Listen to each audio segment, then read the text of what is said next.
Ruth Carter has been a costume designer for 3 decades, who earlier this year won the Costume Designer Guild Award and an Oscar. Her newest film, Dolemite Is My Name, a biographical comedy starring Eddie Murphy. I'm at Noble and Gold Derby. Here to ask Ruth, what spoke to you in particular about this film?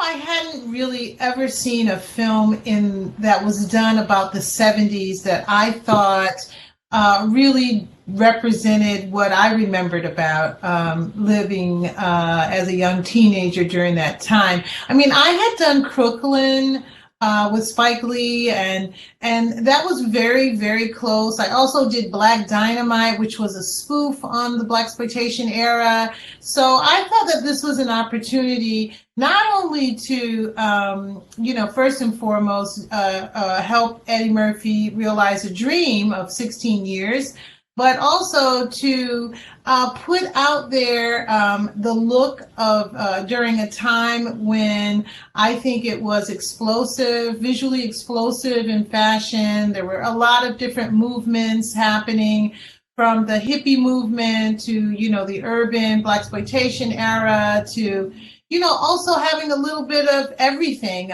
mixed in there. So I was excited about, showing another side of the 70s.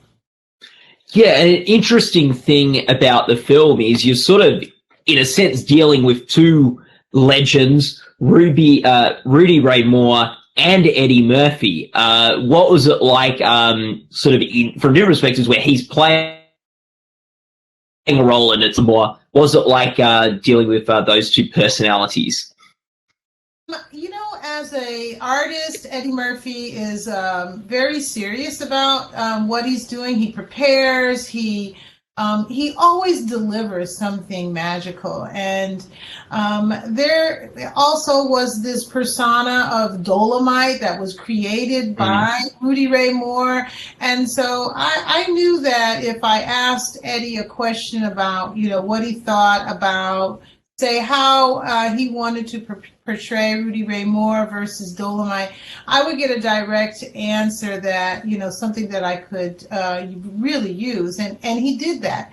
So we made clear distinctions. Rudy Ray Moore was a simpler dresser. He wore leisure suits or just a shirt and a vest or a shirt, but Dolemite was curated and tailored and had the matching hat with the suit. And, I was also able to play with the character of Dolemite, not only utilizing a lot of the real clothes, real style that Dolemite had. I was able to mix textures and patterns and colors and have a lot of fun with the character. What costume in the film is the one you're most proud of, or you like the most? I think the pink suit with the cranberry velvet collar and the pink hat. I never get enough of looking at that. It's original, and it utilizes 70s fashion, but also, has a bit of today, I think, when I added the velvet to it. And I love that Dolemite himself liked to wear a ruffled tuxedo shirt with a necktie. And there's that one. And then there's also the white. I love the white with the pinstripe in the front and the solid in the back and the velvet cuffs. There's so many aspects of that film that I love as far as the costumes are. I can watch it over and over again. That's rare for me, to watch something I've done over and over again and have fun with the film. Yeah, that is true. And what do you think about what's the biggest challenge for you when you're approaching the costumes in this film? Well, the biggest challenge was to harness my fitters when they were creating the looks for the background. I reminded them all the time that we wanted to really show a slice of life and not make mockery of all of our looks. So, just like you would if you went to a 70s themed party, everybody wants to do an afro and big bell bottoms, and they all kind of look like Elton John. But in this case, I wanted Dolemite to take, a very broad view of a very broad time of the 70s and stand out. So we tempered everything. When you see the record store, it feels like real people in there, shopping for albums, and then you meet Dolemite, and he's larger than life in a time when fashion was larger than life. So you didn't just pop down to the costume store and get the 70s outfits for the backroom actors. Yeah, there were so many trends that were going on. And I wanted to not stay in one idea. I wanted to explore a lot of the urban fashion. Yeah. Was there one particular costume that was particularly tricky to get right, or that you had to make a few changes to as you went along? Well, there were certain aspects of Dolemite that I thought maybe I should upgrade, like the rose on his lapel. They were just as we presented them, and applique and iron-on. And I kept thinking maybe I should turn that into a real rose and upgrade it. And when I started using the applique rose, it just felt very charming. But that wasn't necessarily a difficult challenge. I think for the most part, deciding when to pull the brakes. I mean, there were so many looks that Dolemite had, and we decided to just use the ones that kind of dated the film and not go too far into his filmography, because those looks wouldn't have existed for him during the time of our story. So I used mainly the Dolemite film and Human Tornado to select which looks that Dolemite would wear. But it was, it was a tightrope. It was walking a tightrope, because it's teetering on going too far. So you kind of never knew when to stop. And why did you get into costume design, Ruth? What about that drew you in? Well, I think when I looked around my own neighborhood, and I, knew my relatives and the relatives of my friends, I saw a very interesting dynamic and people that I didn't necessarily see on film. When I looked at research and viewed Harlem and during the Harlem Renaissance, I just fell in love with the research. When I was a college student and I worked in Colonial Williamsburg, and I studied real people who lived during that time and learned about their stories, I was intrigued more and more every time I found out about, culture and stories of people. I was intrigued to make those images of, James Vanderzee and Teenie Harris, come to life. I really loved the African American culture, just showing the past and bringing it forward, and also utilizing a lot of the imagery that I saw that was fashionable, and using those ideas that I actually really didn't see in most of the things that I went to the movies to see or saw on television. I felt like there was something that I could do, and I started in theater, and I loved the plays, the classic plays, A Raisin in the Sun, and things like that. So I always felt that there was a voice, that I had a voice that I could express through costume design. Yeah. And you said this film in particular is one that you feel like you can go back and rewatch, you enjoy watching it. What do you love about the movie? What's your favorite thing about the film when you go and watch it? There's so many things. I think I've seen it 10 times already. And Wow.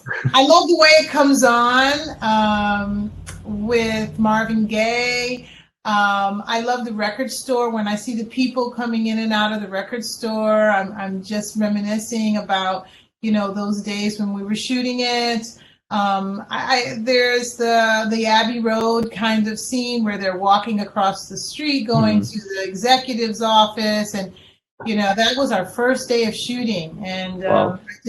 I go down memory lane with this film so much. I remember Keenan Michael Key, that he walked right into everything. It was so easy to dress him, and he's wearing real vintage. And I love Eddie Murphy's cap, his apple cap. And since then, I was greeted on Instagram by the guy who made it. I just bought it on Melrose, and the guy who made it is just overjoyed that his hat is in it.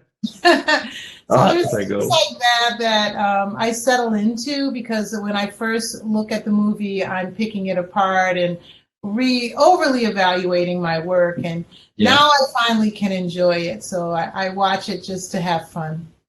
Oh, that's great. And it's just talking about something like such a great cast, the film, isn't it? Like, there's so many fantastic people that have, from cameos to big roles to supporting roles. It's like just so great. Ruth, we're an awards website, and so we love talking about the awards and sort of the discussion about merit in filmmaking and all that sort of thing. You won the Oscar earlier this year for Black Panther. Yes. And this was something you mentioned when you first won it. What did it mean for you to win your first Oscar on the same night that Spike Lee won his first Academy Award? I think when you won, he hadn't won yet. But your first film was a Spike Lee movie, School Days. So he sort of gave you a start. What did that mean for you both to win on the same night, even though it was for different movies? Yeah, isn't that incredible? I was so overwhelmed with joy and happiness to see Spike sitting there as I received my Oscar. He took a chance on me. I was a theater costumer, and I hadn't done any kind of designing for film. And he brought me into the 40 Acres world in Brooklyn, New York, and I moved into his loft space, and I had a very small area, but we were enthusiastic, and Spike always reminded us that, we had a voice, that we could be forerunners, we were going to be trendsetters, that we could come up with, new ideas and speak about our African American culture in the way that we know it, that we had that freedom to do that, under his guise. And I felt like when I stood there with the Oscar that he was right and we were right. And him being there and me being there meant that all of the work that, I'd worked with him for 25 years, and we'd done Malcolm X, and I was nominated for that, and I went off and sprung back and forth between LA and New York, but I never forgot what he told me on my first film, and that is, uplift the race. We should, be forerunners. We should be the first timers, and we were still doing it on the Oscar stage. And that's, it all culminated for me when I stood there and I looked at him. And that's why I said, thank you, Spike. I hope this makes you proud. I should have said, I know this makes you proud. Yeah. And look, it's interesting. You've got, we've had, obviously the past couple of years, there have been some controversies around race and the Oscars and Oscars So White and things like that. But you and Spike were able to win your first Oscars this year, which I guess probably speaks to change in Hollywood and maybe change in society is complicated. And it's complicated, but I think that the Academy has so many programs that they have instilled since Oscars So White that I'm excited. I've become a governor this year, and I've been made aware of all kinds of programs that they have, grants they give out, Academy Gold programs for students. They are advocating in the communities. They're being more global. We're bringing in, international voices all the time. And I think that is changing. It is changing. And I'm so excited and honored to be a part of that change. Yeah. And it probably can be appreciated all the more because you've been in the industry for so long. You've been able to see that change sort of as it happens. Did you get to see Spike after the Oscars or on that night? Yes, we kept taking pictures together, holding our Oscars, and either I'd arrive first at the parties afterwards, or when I'd arrive, he'd be on an interview, and we couldn't pass each other without just commenting about how proud we were. Can you remember the first thing you said to each other on the night, or is it a blur? No, it's not a blur. It was, congratulations, I love you. Yeah. Yeah. And it's well deserved, and I'm glad you're getting this, recognition, and just so complimentary at every step. Yeah. And I guess you started by thanking Spike in your speech. You ended by thanking your mother. And what did it mean to you for her to be able to see you win that award? Well, my mother is the person who gave me my wings. Yeah. My mother is the person who taught me about, having balance, having health and being wise. She was always an advocate for reading and education, and that's what I've taken with me my whole career. That you're always going to be learning, and it's a lifelong thing. That it never stops. Knowing that from my mom, and knowing that she lived her life that way, I just felt like, I'd reached a goal, and a pretty big one. And I appreciated her patience with me, and, all those times I was supposed to go home and didn't go home, that she was still proud of me. And that's what filled me up the most, that I could say to my mom, it was not in vain. I was doing what I was supposed to do, and here I made it. Yeah. Oh, no, that's fantastic. And a long road, because your last nomination was like 20 years earlier or something like that. Oh, it took like 25 years to get a second nomination, and a lot happened in 5 years. I feel like the industry a little bit too, when I was for Malcolm X, there was a little bit of press, but we certainly didn't have social media. And I think with social media, it gives you a bird's eye view of what people are interested in about you, and you can actually kind of curate your own kind of brand, I guess, and intrigue the press. Yeah.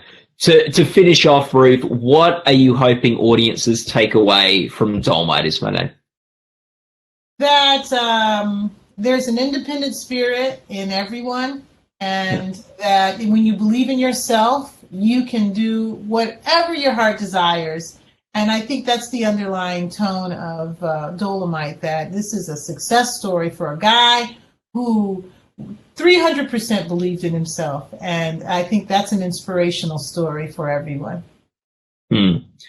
Well, Ruth, thanks so much for chatting with us. Congratulations on the Oscar win for Black Panther this year. That was such a wonderful win to see, and all the best with Dolemite. Maybe 2 years in a row. Who knows? Hey, I'm not. I'm just going to sit here and go on the ride. Yeah, fantastic. Thanks so much, Ruth. Thank you. Bye now.